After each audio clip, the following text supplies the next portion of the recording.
అయినప్పటికీ మరి మా పిలుపు మేరకు పూర్వం మేము చేసినటువంటి ఉద్యమాలన్నిటినీ కూడా గమనించినటువంటి మిత్రులు చాలా దూరం నుంచి చెంచు ఈశ్వరమ్మకు జరిగిన అన్యాయానికి ప్రతిఘటనగా న్యాయం కోసం జరుగుతున్న ఈ పోరాటానికి మద్దతుగా విచ్చేసినటువంటి ప్రజా సంఘాల మిత్రులందరికీ కూడా హృదయపూర్వకమైనటువంటి జై భీములు తెలియజేస్తూ మరి భారతదేశానికి స్వతంత్రం వచ్చి ఇన్ని సంవత్సరాలైనా ప్రపంచంలోనే అత్యున్నతమైనటువంటి భారత రాజ్యాంగం భారతదేశంలో ఉన్న ఎస్సీ ఎస్టీ చట్టాలు బలంగా ఉన్నా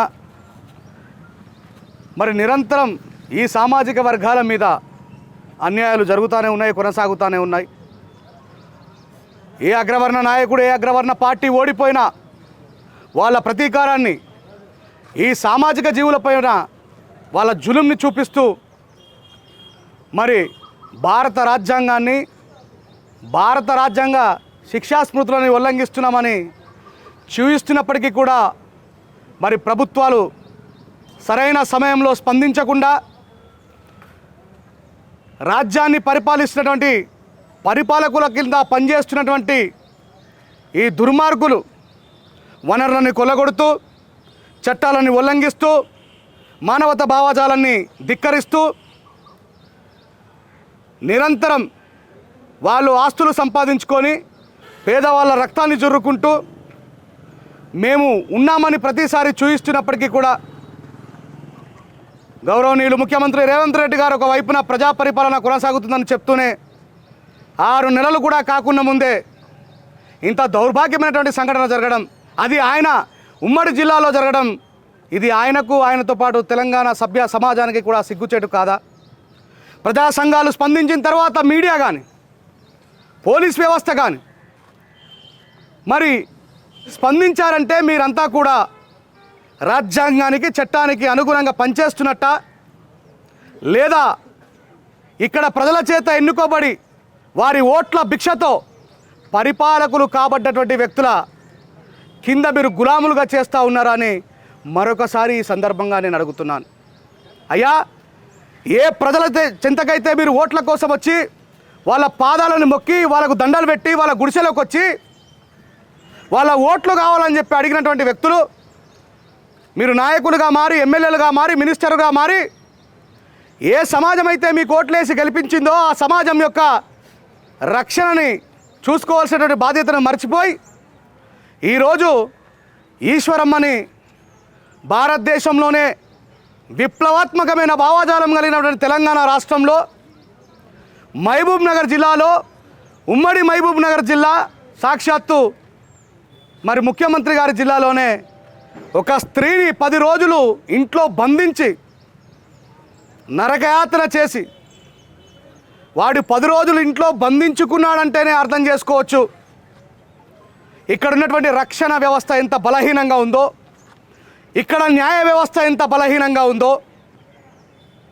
మరి ఆమెని రకరకాలుగా హింసించి ఒక స్త్రీని తిడితేనే ఈ దేశంలో చట్ట ప్రకారం భయంకరమైనటువంటి శిక్షలు ఉన్నటువంటి ఈ దేశంలో ఆమెని 10 రోజులు బంధించి విచక్షణ రహితంగా అత్యాచారం చేసి దానికి ఒక స్త్రీ సహకరించి, ఇది సభ్య సమాజం, స్త్రీ సమాజం మొత్తం కూడా సిగ్గుపడాల్సినటువంటి సంఘటన. చెప్పుకోలేని జాగలో ఆమెకు పచ్చిమిరపకాయల కారాన్ని పూసి తన మానం పైన, ఎక్కడి నుంచి అయితే మనం అందరం జన్మించామో యావత్ సమాజం పుణ్యక్షేత్రంగా భావించేటువంటి తన చెప్పుకోలేని జాగాలో డీజిల్ పోసి పదే పదే నిప్పంటించి వాడు ఆనందం పొందాడంటే వాడు మనుషుల మధ్య జీవించడానికి అర్హుడా అని ఈ సమాజం అంతా ఒకసారి ఆలోచించాలని చెప్పేసి నేను మీ అందరికీ మనవి చేస్తూ ఉన్నా. అంటే ప్రజా సంఘాలు వచ్చి ఈ అల్పజీవులు, షెడ్యూల్ ట్రైబ్స్, చెంచులు, ఆదివాసులు, నోరు లేని వాళ్ళు, భాష సరిగ్గా రాని వాళ్ళు, చట్టం తెలియని వాళ్ళు, నిరక్షరాస్యులు, వీళ్ళకి అన్యాయం జరిగితే పోయి ఎట్లా మాకు న్యాయం కావాలో అని అడగలేని పరిస్థితిలో ఉన్న వాళ్ళు, వీళ్ళకి అండగా ఎవరుంటారు, వీళ్ళని చంపినా ఎవరు పట్టించుకుంటారు, వీళ్ళ కోసం ఎవరు మాట్లాడతారు అనేటువంటి దురహంకారాన్ని చూపించినటువంటి బండి వెంకటేష్ యాదవ్ని చట్ట ప్రకారం ఉరి తీయాలి, వీలైతే ఎన్కౌంటర్ చేయాలని చెప్పి చెప్తా ఉన్నా. ఎందుకోసం అంటే ఇదే సమయంలో ప్రియాంక రెడ్డికి ఈ మండలం ఈ జిల్లాలోనే, ఉమ్మడి మహబూబ్ నగర్ జిల్లాలో అన్యాయం జరిగినప్పుడు అక్కడ దళిత ముస్లింలైనటువంటి నేరస్తులను ఎన్కౌంటర్ చేసినప్పుడు సభ్య సమాజంలో ఉన్నటువంటి మేమే ఒక స్త్రీ పైన జరిగినటువంటి వివక్షగా చూస్తామే తప్ప కులం చూడలేదు. అంటే ఒక రెడ్డి స్త్రీ అయినటువంటి ఆమెకు అన్యాయం జరిగితే అక్కడ పరిష్కారం చట్టాలను చూడకుండా, భారత రాజ్యాంగాన్ని చూడకుండా, మీకు కావాల్సినటువంటి మీ సొంత సంతృప్తి కోసం వారిని చంపేసి మీరందరూ ఆనందం పొందుతారు. అదే తిను స్త్రీ కాదా, ఈశ్వరమ్మ ఆడది కాదా, ఈ భారతదేశంలో తను సభ్యురాలు కాదా, ఈ పౌర సమాజంలో జీవించే హక్కు తనకు లేదా, ఈ దేశంలో చట్టాలు తనకు వర్తించవని ఈ సందర్భంగా నేను అడుగుతా ఉన్నా. అంటే ప్రియాంక రెడ్డికి ఒక న్యాయం, ఈశ్వరమ్మకు ఒక న్యాయం. ఇది ఒకసారి సమాజం ఆలోచించాల్సిన అవసరం ఉంది మిత్రులారా. మరి ఇప్పుడే మొదలైనటువంటి ఈ కార్యక్రమం ఇంకో విషయం, ఎవరైతే కృష్ణారావు గారు ఉన్నారో, సార్ మినిస్టర్ గారు, మీకు ప్రజలు ఇక్కడ ఓట్లు వేసి గెలిపిస్తే మీరు అక్కడికి వెళ్ళి పరామర్శించడం కేవలం ప్రజా సంఘాల యొక్క ఐక్యత మరి ఇంతింతై వటుడింతై అన్నట్టుగా ఇది ఎంతెంత పెద్దగా పెరుగుతుందో, ఇక్కడ ఈశ్వరమ్మను ఉంచితే పరామర్శించడం కోసం ఎన్ని రాష్ట్రాల నుంచి ఎంతమంది ప్రజలు వస్తారో, ఈ ప్రజాక్షేత్రంలో మరి ఎలాంటి డిమాండ్లు మొదలవుతాయో అనేటువంటి భయంతోనే మీరు అక్కడికి పంపించారనే విషయం మాకు తెలుసు. ఒకవేళ మీరు మెరుగైన వైద్యం కోసమే పంపించారంటే మీకు కృతజ్ఞతలు. ఇందాక గౌరవనీయులు బురం అభినవ్ గారు చెప్పినట్టు అంటే ఇక్కడ ఉన్నటువంటి డాక్టర్లు అనర్హులు అని అర్థమా? ఒకసారి మరి కొల్హాపూర్ ఈ నియోజకవర్గంలో ఉన్నటువంటి ప్రజలారా మీరు ఒకసారి ఆలోచించండి. ఇక్కడ ఉన్నటువంటి డాక్టర్లు నిష్ణార్థులు అయితే ఈ పేషెంట్ని అక్కడి వరకు పంపించాల్సిన అవసరం ఎట్లా వచ్చింది? మరి వాళ్ళు నిష్ణార్థులు కాకపోతే అలాంటి డాక్టర్ల వల్ల ఈ సమాజానికి ప్రయోజనం ఏముంది? అంటే ప్రభుత్వ రంగాలంటే ఇంత చులకనగా మారిపోయాయి. మనం ప్రతిఘటిస్తే తప్ప న్యాయం జరిగే పరిస్థితి లేదు. ఇకనైనా ప్రజలు ఒకసారి ఆలోచించాలి. రాష్ట్ర ప్రభుత్వం మారిన తర్వాత మా దృష్టిలోకి నిరంతరం వస్తూనే ఉన్నాయి. నిన్నగాక మొన్న రీసెంట్గా దానిపై పోరాటం చేయాల్సిన అవసరం ఉంది. కరీంనగర్ ఉమ్మడి జిల్లాలో బీసీ కులస్తులు మతానికి సంబంధించి, పార్టీలకు సంబంధించినటువంటి ఒక వ్యవహారాన్ని క్రియేట్ చేసుకొని బుడగ జంగాల మీద 50 మంది మీద విచక్షణ రహితమైనటువంటి దాడిని చేసిండ్రు. అసలు ఎందుకు జరుగుతుంది? ఈ ఎస్సీ ఎస్టీ బీసీ ప్రజల మీదనే దాడులు ఎందుకు జరుగుతున్నాయో ఒకసారి ఆలోచించాలి. నిన్నగాక మొన్న మేము ఆంధ్రాకు వెళ్ళి వచ్చాం. అక్కడ కూడా మాదిగపల్లెపై దాడులు, మాలపల్లెపై దాడులు, ముస్లింలని కొట్టడాలు, బీసీలని కొట్టడాలు. మరి ఎందుకు ఓట్లేసే సందర్భంలో మన కాళ్ళు మొక్కిన వీళ్ళు ఓట్ల తర్వాత మనపై దాడులు చేస్తున్నారో ఈ సమాజం కూడా ఒకసారి ఆలోచించాలి. ఓటేసేటప్పుడు మేము పదే పదే మొత్తుకున్నాం, మనకి ఎవరైతే మంచి చేస్తారో వాళ్ళకి ఓటేయాలని చెప్పేసి.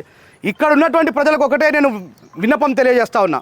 ఓట్లేసే క్రమంలో మీ దగ్గరకు వచ్చినటువంటి మీ మంత్రి గారు ఈరోజు అన్యాయం జరిగినటువంటి బాధితురాల దగ్గరికి రాకపోవడానికి గల కారణం ఏంది? నామూష. ఆయన రెస్పాన్సిబిలిటీ హోల్డర్. ఆయనకు ఈ సమాజం పట్ల ఎక్కడి నుంచి అయితే ఓట్లేసి గెలిపించుకున్నాడో ఆ ప్రజల పట్ల ఆయనకు ప్రేమ ఉండాలి. ఇక్కడ కాక హైదరాబాద్ దాకా పోవాల్సిన పరిస్థితి ఏర్పడదంటే మీరు ఒకసారి ఆలోచించాలని చెప్పి తెలియజేస్తూ, మరి ఇప్పుడే మొదలైనటువంటి కార్యక్రమానికి మేము ఖచ్చితంగా చెప్తా ఉన్నాం, సమాజంలో అందరికీ ఒక సమాంతరమైనటువంటి రాజ్యాంగబద్ధమైనటువంటి న్యాయం జరగాలని మేము పోరాటం చేస్తున్నాం, కోరుకుంటా ఉన్నాం. దీన్ని ఇంకా జిల్లా వ్యాప్తం చేసి, రాష్ట్ర వ్యాప్తం చేసి, ఎక్కడ దాడులు జరిగినా ఇప్పటికైనా సరే పోలీస్ వ్యవస్థ కావచ్చు, ప్రభుత్వ రంగం కావచ్చు, మీ యొక్క రక్షణ వ్యవస్థను ఇంకా ముమ్మరం చేసి ఇంకా దాడులు జరగకుండా చూసుకుంటే బాగుంటుందని చెప్పి తెలియజేస్తూ, మరి ఇంకా ఈ కార్యక్రమాన్ని ముందుకు కొనసాగిస్తూ న్యాయం జరిగేంత వరకు పోరాడతాం. ఇది కేవలం ఈ సమస్య ఒక ఈశ్వరమ్మదే కాదు. ఇక్కడ ఇంకో సమస్య, శివుడు అనేటువంటి నేరస్తుని తప్పించడం కోసం శివమ్మ అని చెప్పి ఎఫ్ఐఆర్లో రాసిరట. ఇంకా ఈ చుట్టుపక్కల ప్రాంతాల్లో ఎవరికి ఎలాంటి సమస్యలు జరిగినా మాకు తెలియజేయాల్సిందిగా కోరుతూ కొనసాగిస్తాం. ఈశ్వరమ్మకు న్యాయం జరిగే వరకు పోరాటాన్ని కొనసాగిస్తాం. అడవి బిడ్డ ఈశ్వరమ్మకు న్యాయం జరిగేంత వరకు పోరాటాన్ని వర్ధిల్లాలి ప్రజా సంఘాల ఐక్యత, వర్ధిల్లాలి ప్రజా సంఘాల ఐక్యత. Thank you. జై భీమ్.